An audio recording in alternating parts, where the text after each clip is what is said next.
कहानी की शुरुआत एक शादीशुदा जोड़े से होती है जो काफी समय से बच्चा पैदा करने की कोशिश कर रहे थे और आखिरकार उनके घर में कुसुओ नाम के एक बच्चे ने जन्म लिया। पर ये कोई मामूली बच्चा नहीं था। कुसुओ कुछ खास शक्तियों के साथ पैदा हुआ था जिनके चलते वो सिर्फ 10 दिन में बोलना सीख गया और उसकी इन शक्तियों को देखकर उसके माता पिता भी काफी चिंता में पड़ गए। लेकिन इस सब के बावजूद भी उन्होंने कुसुओ को किसी लैब में भेजने की बजाय खुद ही पालने का फैसला किया, जिसके चलते उसका बचपन तो काफी आराम से बीत गया। पर जैसे जैसे कुसुओ बड़ा होता गया उसकी ये शक्तियाँ उसके लिए श्राप बन गई, क्योंकि वो इन शक्तियों का इस्तेमाल ना तो कसीनो में पैसे जीतने के लिए कर सकता था और ना ही किसी लड़की का दिल जीतने के लिए। और साथ ही कुसुओ को हमेशा ये डर लगा रहता था कि कहीं कोई उस पर शक न करे, और इसी के चलते वो कभी भी अपनी शक्तियों का इस्तेमाल अपने फायदे के लिए नहीं कर पाता था। साथ ही उसकी शक्तियाँ इतनी ज्यादा ताकतवर थी कि उसे अपने सर के ऊपर 2 एंटीना लगाने पड़ते थे ताकि वो अपनी शक्तियों को काबू में रख सके, क्योंकि अगर वो ऐसा नहीं करता तो शायद वो अनजाने में ही पूरे शहर को तबाह कर देगा और किसी का ध्यान उसके इन एंटीनास पर ना जाए। इसलिए वो अपनी शक्ति से सभी लोगों को हिप्नोटाइज कर देता था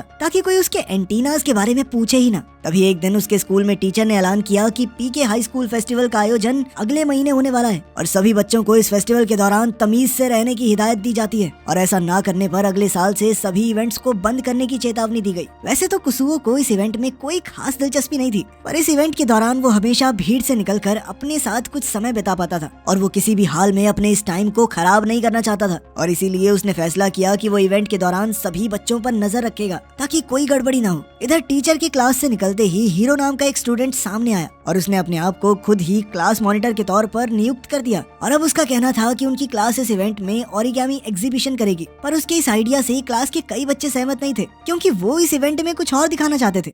क्लास खत्म होने के बाद निंडो नाम के एक लड़के ने पीछे से आकर कुसुओ की आंख कवर कर दी, जिसने कुसुओ को काफी हैरान कर दिया। असल में कुसुओ की शक्तियों की वजह से वो किसी भी इंसान का पता 200 मीटर दूर से ही लगा सकता था, पर निंडो एक अजीब सा दिखने वाला लड़का था जिसका दिमाग हमेशा खाली रहता और इसी के चलते वो बार बार कुसुओ तक बड़ी आसानी से पहुंच जाता। और अब वो कुसुओ के साथ स्कूल के एग्जीबिशन के लिए पत्थर ढूंढने जाना चाहता था, जिसमें कुसुओ को कोई दिलचस्पी नहीं थी। लेकिन इससे पहले कि वो निंडो को मना कर पाता तभी शान नाम का एक और अजीब लड़का वहाँ पहुँच गया। असल में शान को लगता था कि डार्क रीयूनियन नाम की एक सीक्रेट सोसाइटी पूरी दुनिया को तबाह करना चाहती है और ताकि कोई उन सब की बातें न सुन सके इसीलिए वो निंडो और कुसुओ को स्कूल की छत पर ले गया, जहां उसने बताया कि उसे ऑर्गेनाइजेशन की तरफ से एक लेटर मिली है जिसमें इवेंट के दौरान स्कूल पर होने वाले हमले के बारे में लिखा हुआ था और अब वो चाहता था कि कुसुओ स्कूल को बचाने में उसकी मदद करे, जिसके लिए कुसुओ तैयार भी हो गया। लेकिन अंदर ही अंदर वो ये अच्छे से जानता था कि ऐसा कुछ नहीं होने वाला। इवेंट के 1 हफ्ते पहले कुसुओ क्लास में अकेला बैठा था, तभी उसके कानों में कुछ लड़कियों की आवाज पड़ी जो उस वक्त कोकोमी नाम की एक पॉपुलर लड़की को मिस पी के कॉन्टेस्ट में हिस्सा लेने के लिए बोल रही थी,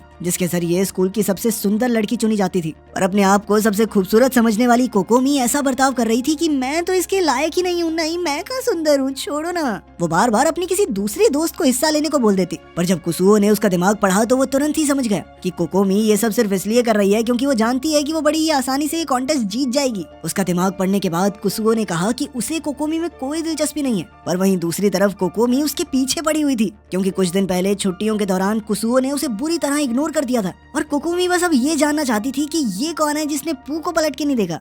दरअसल एक दिन उसने कुसुओ को हेलो कह दिया था, लेकिन उस पर ज्यादा ध्यान न देते हुए कुसुओ भी उसे छोटा सा हेलो देकर चला गया। और फिर जब अगली बार उसने कुसुओ को हेलो कहा तो इस बार तो कुसुओ ने उसे पूरी तरह अनदेखा कर दिया, जिसके बाद तो कोकोमी को अपनी आंखों पर भरोसा ही नहीं हो रहा था और इसीलिए वो तीसरी बार कुसुओ से मिलने के लिए गई। इस बार उसने कुसुओ को हाथ लगाकर हेलो करने का फैसला किया, पर जैसे ही वो उसे छूने के लिए आगे बढ़ी तो कुसुओ तुरंत ही साइड होकर वहाँ से गायब हो गया। और जब कोकोमी को वो कहीं भी नहीं मिला तो उसे लगने लगा कि शायद ये सब एक भ्रम होगा और देखते ही देखते वो कुसुओ के बारे में कुछ ज्यादा ही सोचने लगी और फिर प्यार हो गया। उस दिन के बाद से वो कुसुओ के नजदीक आने की हर मुमकिन कोशिश कर रही थी, पर उसकी हर एक कोशिश बेकार हो जाती। फेस्टिवल की सुबह जब कुसुओ अपने माँ बाप के साथ खाना खा रहा था तभी उसके हाथ से एक ग्लास टूट गया, जो उसकी माँ के मुताबिक एक अपशगुन था। पर कुसुओ को इन बातों पर भरोसा नहीं था और वो चुपचाप अपने स्कूल के लिए निकल गया, जहाँ इवेंट शुरू होने से पहले सारी क्लास सभी पत्थरों को देख रही थी जो बच्चों ने इकट्ठा किए थे। लेकिन उन सभी में सबसे अलग पत्थर एरन का था, जिसके ऊपर लाल रंग लगा हुआ था। और तभी कुसुओ को याद आया कि एरन एक पुराना अपराधी था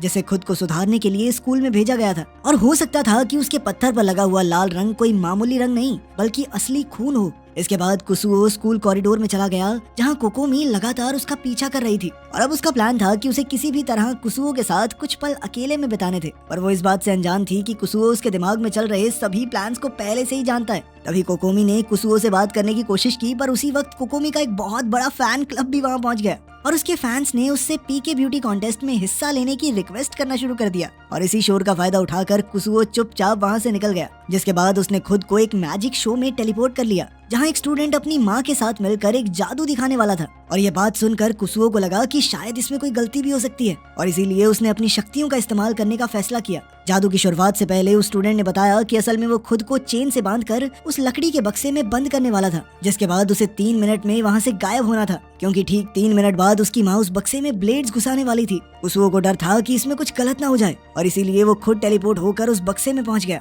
पर तब तक वो स्टूडेंट वहाँ से गायब हो चुका था। पर अब कुसुओ खुद को 10 मिनट से पहले वापस टेलीपोर्ट कर ही नहीं सकता था, जिसका मतलब था कि उसे 10 मिनट तक होने वाले सभी अत्याचारों से बचना होगा। खैर 3 मिनट बाद उस स्टूडेंट की माँ ने उस बक्से में ब्लेड्स घुसाना शुरू कर दिया, जिनसे बचने के लिए कुसुओ को अलग अलग रूप लेने पड़े। पर उसकी मुश्किलें यहाँ खत्म होने वाली नहीं थी, क्योंकि तभी उस औरत ने ऐलान किया कि वो उस बक्से को ऊंचाई से फेंक कर तबाह करेंगे। पर जैसे ही वो बक्सा जमीन को छूने वाला था, तभी ऐन वक्त पर कुसुओ ने छलांग मारकर खुद को बचा लिया। पर वो औरत अभी भी रुकने वाली नहीं थी, और उसने ऐलान किया कि वो लोग उस बक्से में आग लगाएंगे, जिससे बचने के लिए कुसुओ ने उस बक्से को अंदर से जमा दिया। लेकिन हर बीतते टास्क के साथ उसकी जान पर खतरा बढ़ते जा रहा था, और अब उस औरत ने बक्से को बुलडोजर से कुचलने की बात कही। पर जैसे ही वो बुलडोजर उस बक्से पर चढ़ने वाला था, तभी कुसुओ को एहसास हुआ कि 10 मिनट पूरे हो गए थे, और उसने तुरंत ही खुद को बक्से से बाहर टेलीपोर्ट कर लिया। और उसी वक्त वो जादूगर भी वापस स्टेज पर आ गया, जिसने सभी लोगों का ध्यान अपनी तरफ खींच लिया। उधर कोकोमी ने भी अपने फैंस की बात सुनते हुए पीके ब्यूटी कॉन्टेस्ट में हिस्सा लेने का फैसला कर लिया था, लेकिन कंटेस्टेंट की तरह नहीं, एक जज के तौर पर, जिस वजह से काफी सारे लड़के नाराज थे, जिनमें से एक शान भी था। और इसीलिए वो भीड़ से निकलकर स्कूल के बैकयार्ड में चला गया, जहां उसकी मुलाकात डार्क रीयूनियन के एक आदमी से हुई, जो उसे अपने साथ ऑर्गेनाइजेशन के मीटिंग रूम में ले गया। वहां उसकी मुलाकात ग्रुप के लीडर मूनलाइट बटरफ्लाई से हुई, जिसने शान को बताया कि वो भी उन्हीं की ऑर्गेनाइजेशन का एक पुराना सदस्य है। उसकी ये बात सुनने के बाद शान ने खुलासा किया कि असल में वो डार्क रीयूनियन का सबसे खतरनाक और काबिल योद्धा था, पर जब उसे ऑर्गेनाइजेशन के असली मकसद के बारे में पता चला, तो उसे मजबूरन स्टोन ऑफ डायरेक्शन चुरा कर भागना पड़ा, जिसके बाद वो एक खुफिया जादू का इस्तेमाल करके शान के शरीर में घुस गया, ताकि कोई उसे पहचान न सके। उसकी पूरी बात सुनकर लीडर ने उसे दोबारा से डार्क रीयूनियन का हिस्सा बनने को कहा, जिसके लिए शान ने साफ इनकार कर दिया। जिसके बाद लीडर ने उसे बताया कि असल में स्कूल के अंदर 7 स्फीयर बॉल मौजूद थी, जिनकी मदद से पूरे डार्क रीयूनियन को तबाह किया जा सकता है, और आज वो लोग खास तौर पर इन्हीं बॉल्स को तबाह करने के लिए आए थे। और ये बात सुनते ही शान ने उनसे पहले उन सभी बॉल्स को ढूंढकर तबाह करने का फैसला किया, ताकि डार्क रीयूनियन किसी और को नुकसान न पहुंचा सके। उधर हीरो ज्यादा से ज्यादा लोगों को मैराथन के लिए बुला रहा था कि तभी निंडो भी मैराथन में हिस्सा लेने के लिए पहुंच गया, क्योंकि जो भी इस रेस को जीतेगा उसे 10 मिनट तक कोकोमी को देखने का मौका मिलने वाला था। रेस में कोई जख्मी ना हो जाए, इसलिए कुसुओ लगातार सभी पर नजर रख रहा था। पर थोड़ी देर बाद ही हीरो निंडो से जीतने के लिए सभी ट्रैफिक सिग्नल्स को तोड़ने लग गया, जिसकी वजह से कुसुओ को मजबूरन सभी ट्रैफिक लाइट्स और गाड़ियों को अपने हिसाब से बदलना पड़ा। और इस सब के बावजूद भी निंडो बड़ी ही आसानी से हीरो का मुकाबला कर पा रहा था, और वो तो आराम से खाते पीते दौड़ रहा था। और वहीं दूसरी तरफ बेचारे हीरो की जान धीरे धीरे खत्म हो रही थी, और अब उसने एक आखिरी चाल चलने का फैसला किया। जैसे ही वो फिनिश लाइन के पास पहुंचा, तो उसने निंडो का ध्यान भटकाने के लिए साइड में कहा कि वो देख कोकोमी। इससे बेचारे निंडो का ध्यान भटक गया और हीरो रेस जीत गया। पर निंडो इस चीज से बिल्कुल खुश नहीं था, और उसने सबके सामने हीरो पर एक पुरानी जुत्सु ट्रिक का इस्तेमाल कर दिया, जिसे देखकर सभी लोग बहुत हंसे। उधर स्कूल में एरन को अपने लॉकर में अपनी पुरानी गैंग की चिट्ठी मिली, जिसमें उन्होंने एरन को स्कूल के पीछे मिलने के लिए बुलाया। पर अब तक एरन काफी बदल चुका था, और वो चुपचाप अपने साथियों के आगे से निकल गया। वो लोग उसे पहचान ही नहीं पाए, पर तभी शान 2 बॉल्स लेकर उन लोगों के सामने से गुजरने लगा। और तभी उन्होंने शान से पूछा कि क्या वो किसी एरन नाम के लड़के को जानता है, जिस पर शान ने हंसते हुए तुरंत ही एरन की तरफ इशारा कर दिया, जिसके बाद उन गैंगस्टर्स और एरन के बीच में लड़ाई शुरू हो गई। उधर स्कूल में कुसुओ के दिमाग में अब भी इवेंट की टेंशन चल रही थी, और इसके बावजूद भी उसे जबरदस्ती कोकोमी के साथ घूमना पड़ रहा था, जो अब उसके साथ हॉन्टेड हाउस जाना चाहती थी, ताकि वो डर के मारे उससे चिपक सके। पर तभी निंडो ने भी उनके साथ जाने की बात कही, जिससे कोकोमी का ये चिपका चिपकी वाला प्लान थोड़ा खराब हो गया। हॉन्टेड हाउस में कोकोमी तो बहुत डर रही थी, पर कुसुओ को इस चीज से कोई फर्क नहीं पड़ रहा था, क्योंकि वो सभी बच्चों को आराम से देख सकता था। तभी एक बच्चे ने उन्हें डराने की कोशिश की, पर फिर वो निंडो की ठुड्डी देखकर बेहोश हो गया, जिसके बाद उन तीनों ने उस बच्चे का मेकअप खुद पर लगा लिया। हॉन्टेड हाउस से निकलने के बाद निंडो और कुसुओ मुंह धोने के लिए बाथरूम में गए, जहां निंडो ने कुसुओ के चश्मे चुरा लिए, जिस वजह से कुसुओ की एक शक्ति एक्टिवेट हो गई, जिसके चलते वो जिस किसी को भी देखता वो पत्थर का बन जाता। और इसका सबसे पहले असर भी निंडो पर ही हुआ, और कुसुओ जानता था कि अब अगले 24 घंटे तक निंडो ऐसा ही रहने वाला है। और इसीलिए उसने निंडो को अपनी क्लास की रॉक एग्जीबिशन में रख दिया, जहाँ सभी लोग इतनी रियलिस्टिक मूर्ति देखकर काफी इम्प्रेस हुए। इसके बाद कुसुओ अपने लिए नए चश्मे ढूंढने में लग गया, पर इस सब में उसने कई सारे और बच्चों को भी पत्थर का बना दिया। और जब उसे कोई दूसरा चारा नहीं दिखा तो वो चुपचाप जिम के स्टोर रूम में चला गया, जहाँ पहले से ही कोकोमी मौजूद थी। इधर कुसुओ को कुछ भी समझ नहीं आ रहा था और इसीलिए उसने कोकोमी को तुरंत बाहर जाने को कहा। तभी उसे एहसास हुआ कि एरन अभी भी बाहर लड़ रहा है और उसने तुरंत ही खिड़की खोलकर एरन से उसके चश्मे मांगे, जिसके बाद उसने सारे गैंगस्टर्स को भी थोड़ा ठीक करके वहाँ से भगा दिया ताकि टीचर्स को इस बारे में पता न चल सके। इस सब के बाद कुसुओ को लग रहा था कि शायद अब तो मेरी सारी टेंशन खत्म, पर तभी एक बार फिर से कोकोमी उसके सामने आई और अब वो कुसुओ के साथ एक कपल गेम खेलना चाहती थी, जिसके लिए कुसुओ बिल्कुल भी तैयार नहीं था। पर तभी कोकोमी के फैन बॉयज ने वहाँ आकर कुसुओ को धमकाना शुरू कर दिया। अपनी बहन के साथ इतना क्यों घूम रहा तू? हाँ, ज्यादा समय मत बिताया कर उसके साथ, समझा, वरना गेम कर देंगे तेरी। ये सब देखकर कोकोमी ने उन लड़कों को चुप करवाने की कोशिश की, पर उन सभी ने कुसुओ और कोकोमी का पीछा करना शुरू कर दिया, जिनसे बचने के लिए वो वापस जिम स्टोर में घुस गए और उनके अंदर जाते ही उन फैन बॉयज ने कमरे को बाहर से बंद कर दिया। पर कमरे के अंदर पहुंचकर जब कुसुओ ने कोकोमी का दिमाग पढ़ा तो उसे पता चला कि असल में ये सब उसी का प्लान था, ताकि वो दोनों एक साथ समय बिता सके। ऊपर से कोकोमी ने ही मैराथन और एरन की लड़ाई करवाई थी, ताकि कुसुओ हर वक्त बिजी रहे और अपने दोस्तों के पास न जाए। ये सब पता चलने के बाद कुसुओ अब उस कमरे से बाहर निकलने का रास्ता ढूंढ ही रहा था कि उधर शान 7 बॉल्स इकट्ठी करने के बाद डार्क रीयूनियन के मीटिंग हॉल में पहुंचा, जो असल में सिर्फ कुछ कोकोमी फैन बॉयज थे। पर इस सब के बावजूद भी शान ने उन 7 बॉल्स को एक जगह पर रखा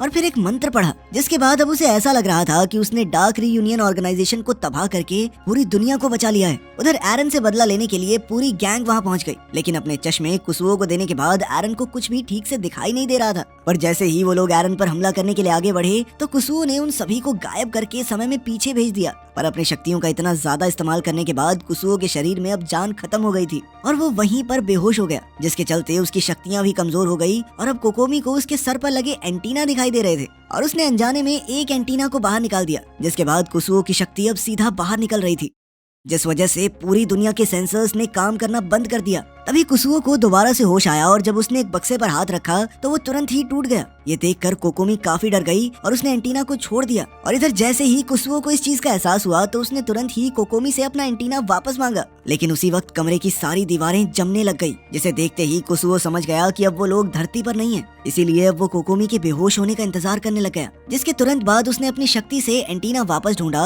और उस इमारत को वापस धरती पर ले आया। पर अब उसे समझ नहीं आ रहा था कि वो पूरी दुनिया को ये चीजें कैसे समझाएगा, किसको क्या क्या जवाब देगा। इसीलिए उसने अपनी शक्ति से पूरे एक दिन पीछे जाने का फैसला किया, ताकि इस बार वो हर एक फैसला सही तरीके से ले सके। यहीं पर ही अजीबोगरीब कहानी खत्म होती है। कमेंट्स में जरूर बताना कैसी लगी।